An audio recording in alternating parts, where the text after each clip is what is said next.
때에 언약을 삼아 나라를 일으키며 구원의 역사를 펼쳐 가시겠다고 예언하는 내용입니다. 지금 비록 이스라엘 백성들이 흑암에 사로잡혀 있지만 긍휼히 여기셔서 그들을 해방시켜 주실 것이라는 것이죠. 고난을 통해서 고난을 당해서 하나님이 잊어버린 것 아닐까 이렇게 이들이 오해도 했지만 하나님은 결코 잊지 아니하시고 그들을 사방에서 불러 모아 주실 거라고 약속합니다. 전에는 황폐되었던 그 땅이 후에는 번영을 누리며 부흥의 역사를 경험하게 될 것이다. 이렇게 말씀하시죠. 이것이 다 하나님의 은총이라고 말하고 있습니다. 오늘 첫 번째로 하나님께서 주시는 교훈은 8절에서부터 10절까지 말씀입니다. 하나님께서 은혜를 베푸셔서 친히 구원해 주십니다. 이 예언을 들어야 할 이스라엘 백성은 지금 바벨론의 포로로 잡혀있는 그런 상황입니다. 포로 생활이 여러분 상상해 보시면 알겠지만 고통 가운데 고난 가운데 살맛이 안 나죠. 그래서 죽지 못해 겨우겨우 살고 있는 그런 상황인데 바로 그때에 하나님께서 그들을 향해서 일방적으로 선포하시죠. 그게 바로 8절에 있는 말씀입니다. 은혜의 때에 응답하겠고 구원의 날에 그들을 돕겠다는 겁니다. 장차 이들을 보호해서 메시아를 백성의 언약으로 삼고 또 새로운 나라를 일으켜서 그 땅을 그 백성들에게 상속으로 주시겠다는 놀라운 말씀을 하고 계세요. 그들이 지금 비록 잡혀 있을지라도 그 흑암에서 어둠에서 나오게 될 것이고 또 지금 비록 헐벗고 굶주린 상황에 있지만 더 이상 상하지도 배고프지도 않을 것이다. 이렇게 약속합니다. 하나님이 그들을 긍휼히 여겨주시고 샘물 근원은 바로 복의 근원이죠. 복의 근원, 샘물 근원으로 그들을 인도하실 것이기 때문입니다. 어제는 예수 그리스도를 통한 메시아를 통한 바로 구원을 설명하셨는데 지금도 역시 그렇습니다. 이 모든 일들은 예수 그리스도를 염두에 두지 않으면 설명이 되지 않는 내용입니다. 우리는 바벨론의 포로가 된 건 아니죠. 그런데 바벨론은 사단의 나라, 세상의 나라를 상징합니다. 계시록에 정확하게 나와 있습니다. 유다가 바벨론에게 포로가 된 것처럼 우리도 사단에게, 세상에게 포로가 되어서 살았어요.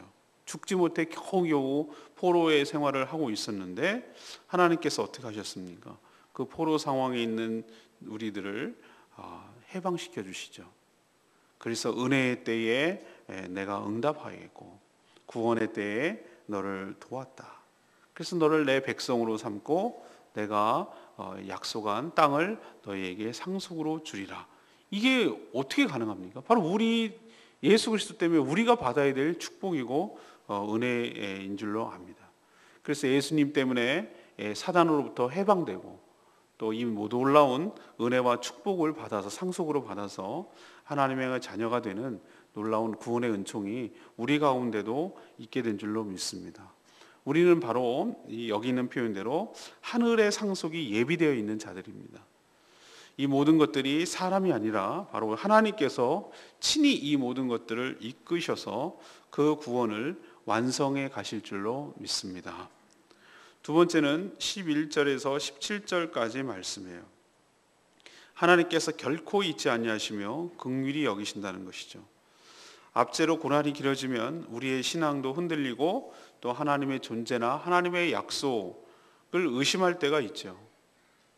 포로 가운데 사는 이스라엘 백성들도 마찬가지였습니다. 하나님이 자신을 잊은 것은 아닌지 이렇게 의심했죠. 하나님은 결코 그렇지 않다고 하십니다. 여인이 젖먹이 자식을 어떻게 잊겠으며 태에서 난 자식을 어떻게 긍휼히 여기지 않겠느냐 이렇게 반문하십니다. 혹시 그런 사람일지라도 사람이 그럴 수는 없는데 그럴지라도 자식을 잊을지 모르지만 하나님은 그렇지 않겠다 이렇게 말씀하세요. 하나님께서 이스라엘 백성들을 손바닥에 새기고 성벽이 항상 앞에 있는 것처럼 잊지 않겠다고 그렇게 약속을 하십니다.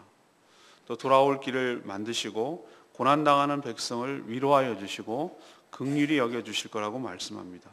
그래서 그 입에서 기쁜 노래가 나오도록 즐거이 찬양하도록 만드시겠다 이렇게 하나님께서 얘기하고 있습니다. 우리도 항상 신앙이 좋은 것만은 아니죠. 때로는 오르락 내리락 합니다. 그러나 우리가 항상 잊지 말고 명심해야 될 사실은 하나님께서 우리를 결코 잊지 않으신다는 겁니다. 그리고 우리를 긍휼히 여기시고 우리를 불쌍히 여기신다는 사실은 틀림없는 사실입니다. 세 번째는 18절에서 21절까지 말씀이에요. 하나님께서 다시 회복시키셔서 부흥시키겠다 이런 약속을 하십니다. 포로 생활을 하는 이스라엘 백성들의 삶이 오죽했겠습니까? 몰골이나 차림은 아마 엉망이었을 겁니다. 근데 18절에 보니까 하나님은 그런 자들을 아름답게 단장한 신부처럼 만들어 주시겠다. 회복의 말씀이죠. 또 포로로 끌려가서 남겨진 고향 땅을 누구도 돌보지 않아서 얼마나 황폐화됐겠습니까? 적막하고 파멸의 땅이라고 그렇게 오명을 썼던 땅이 하나님의 은혜로 회복되어서 이제는 주민들이 너무 많아가지고 좁은 땅 때문에 바꿔달라고, 큰 땅으로 해달라고 그렇게 아우성치고 또 그 약속도 들어주실 거라고 했습니다. 21절에 보니까 자녀들이 이 땅 너무 좁습니다. 사람들이 너무 많은데요. 이렇게 아우성쳐서 옛날에 그 땅이 어땠던 땅이었는지, 얼마나 고난과 힘든 땅이었는지 그 옛날 얘기하면서 감격하게 될 것이라는 그런 약속을 하나님께서 하시고 계십니다. 우리 삶도 때로는 더 이상 살기 싫을 만큼 파산 상황처럼 느껴질 때가 있어요. 몰골도 말이 아니고 먹고 사는 문제도 힘들고 사는 집도 엉망이고 여기는 땅이 황폐됐지만 우리가 하는 일도 엉망이고 안 되고 이런 때가 있어요. 그래서 내가 다시 회복할 수 있을까? 재기할 수 있을까? 이런 의심이 생길 때도 있습니다. 그러나 하나님께서 그 영광, 그 기쁨, 그 아름다움을 되찾을 수 있을지 낭망이 된 우리들에게 하나님께서는 친히 오늘 말씀처럼 회복하여 주실 것을 약속하고 있습니다. 그리고 실제로 회복시켜 주실 줄로 믿습니다. 거지같이 살던 삶에서 신부처럼 단장하게 될 것이다. 아무도 가꾸는 황무지 같은 땅을 다시 사람이 살기 좋은 땅으로 바꾸고 그 지경이 넓어지게 될 것이다. 부흥케 하시고 다시 사용하시고 옛날 고생했던 이야기를 할 정도로 추억으로 이야기할 정도로 하나님께서 은혜를 부어 주실 줄로 믿습니다. 그러니 낭망하지 말고 끝까지 믿음으로 승리하는 저와 여러분 되기를 소망합니다. 16절 말씀이 레마의 말씀이었어요. 내가 너를 내 손바닥에 새겼고 너의 성벽이 항상 내 앞에 있나니. 우리도 급하면 참 옛날에 그런 짓 많이 했는데 요즘은 안 그러죠. 요즘은 하도 핸드폰이 좋아서 메모장 기능도 있고 종이도 너무 흔해서 그런데 옛날에 보면은 급하니까 돈에다가도 쓰고 제일 더 급하면 손바닥에다가 막 볼펜을 꾹꾹 눌러. 지금도 그런 할머니들 계세요. 급하면 손바닥에다 막 씁니다. 안 잊어버리려고. 손바닥은 항상 보니까. 그건 잊지 않기 위한 몸부림이죠. 저도 초등학교 때 넘어져가지고 여기 다친 손등에 상처가 있어요. 이렇게 이마에도 상처가 있고요. 이게 뭐냐고 물어요. 얼굴 거울 보면 알아요. 까불다가 다친 상처예요. 그렇죠? 몸의 흉터는 뭡니까? 까불면 이렇게 된다라는 것을 잊지 않게 만드는 하나님의 기억의 방법이죠. 하나님은 손이 없는 영이시죠. 근데 의인화한 거예요. 우리가 알아듣기 쉽게 하기 위해서 사람으로 비유한 것이죠. 그럼에도 이런 표현을 하시는 거예요. 내가 너를 손바닥에 새겼고 너의 성벽이 항상 내 앞에 있나니. 여러분, 성벽이 내 앞에 있다는 말 무슨 말인지 아닙니까? 항상 성벽이 둘러쳐져 있으니까 그 앞에 이렇게 서 있는 것처럼 살아가는 것이죠. 우리는 성벽 문화가 아니잖아요, 지금은. 근데 옛날에는 다 성벽이 둘러쳐져 있기 때문에 어딜 봐도 성벽 안으로 되는 거예요. 내가 옛날에 대정현 있는데 거기 가보면 성벽이 아직도 남아있어요. 제주 성벽도 남아있어요. 일부가 남아있어요. 그 돌 다 파다가 산지천하는데 막았다고 그러더라고요. 그 돌 어디 갔냐고 내가 물어봤더니. 참. 근데 다시 복구를 해서 그런지 대정현에 가면은 그 남아있어요. 유배지, 김정희 유배지 그 안에 있어요. 그 보면은 딱 가면은 항상 이렇게 성벽이 둘러쳐져 있기 때문에 눈앞에 있는 거예요. 그래서 이 말이 무슨 뜻인지 실감이 나요. 자, 하나님께서 너를 내 손바닥에 새겼고 우리의 존재를, 그리고 너의 성벽이 항상 내 앞에, 너의 모든 삶이 항상 내 앞에 있다고 우리 인간이 알아듣기 쉽게 얘기를 해주시는 거예요. 의인화한 것이죠. 우리는 우리 자신을 스스로 별 볼 일 없는 존재로 생각할지 모르지만 하나님은 우리를 그렇게 여기는 존재인 줄로 압니다. 세상이 다 버리고 세상이 다 잊어도, 내 존재가 잊혀진 것 같아도 하나님은 그렇게 하지 않으세요.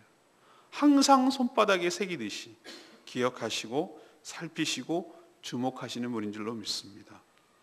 자식 이상으로 자비와 긍휼을 베풀어 주시기 때문에 오늘도 우리가 살고 있는 줄로 믿습니다. 오늘 세 가지 말씀드렸습니다. 하나님께서 은혜를 베풀어 주셔서 친히 구원해 주실 줄로 믿습니다.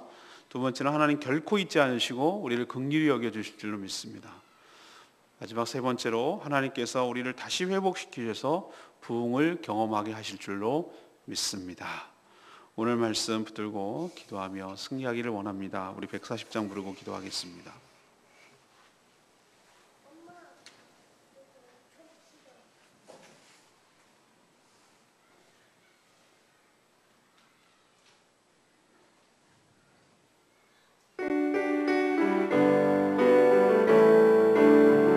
두려운 마음 가진 자여, 두려운 마음 가진 자여, 놀라지 말라. 주 너의 하나님 강한 손으로 주 이름 부를 때에 주님 구하시리.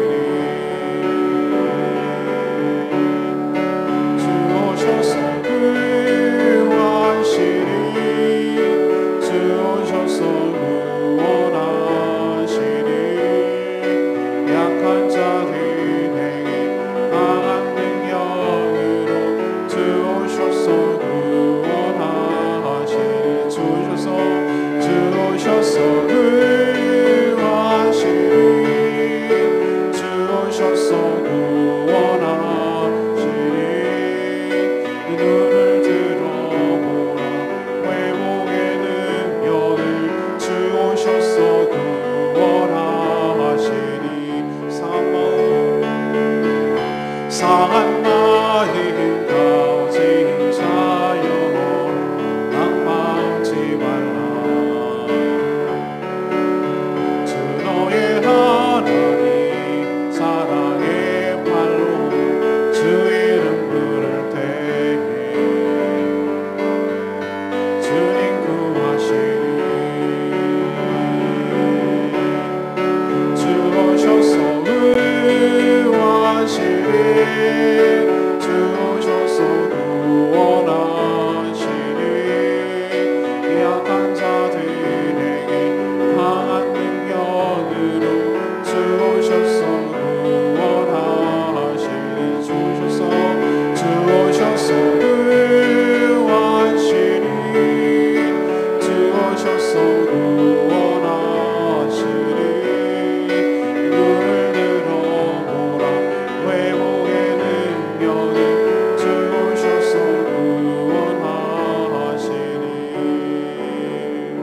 내가 너를 손바닥에 새겼고 너의 성벽이 항상 내 앞에 있느니라. 우리를 그런 존재로 여겨주시고 은혜와 사랑을 주셔서 다시 회복시켜 주시고 부흥케 하실 주님을 기대하고 하나님 믿습니다. 주님, 저의 삶에도 이런 놀라운 축복이 있게 하여 주시옵소서. 다 같이 주여 외치며 기도하는 시간 하겠습니다. 주여, 주 오셔서 구하시리. 주 오셔서 구원하시리. 약한 자들에게 강한 능력으로 주 오셔서 구원하시리. 주 오셔서 구하시리.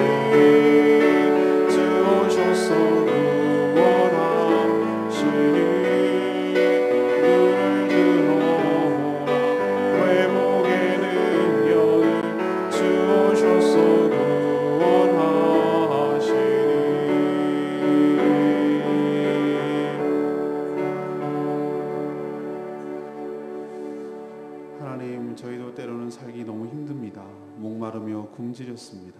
저희들을 불쌍히 여겨주셔서 이 모든 것에서 해방시켜 주시옵소서.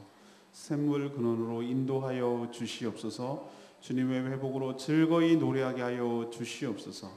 저희들도 때로는 살기 힘들다 보니 하나님이 저희를 잊으신 것 아닌가 의심할 때가 있습니다. 그러나 오늘 말씀을 통해서 결단코 그런 일이 없다고 약속해 주시니 감사합니다. 내가 너를 내 손바닥에 새겼고 너의 성벽이 항상 내 앞에 있느니라. 하나님, 이 말씀, 약속의 말씀으로 꼭 붙들고 승리하기를 원합니다.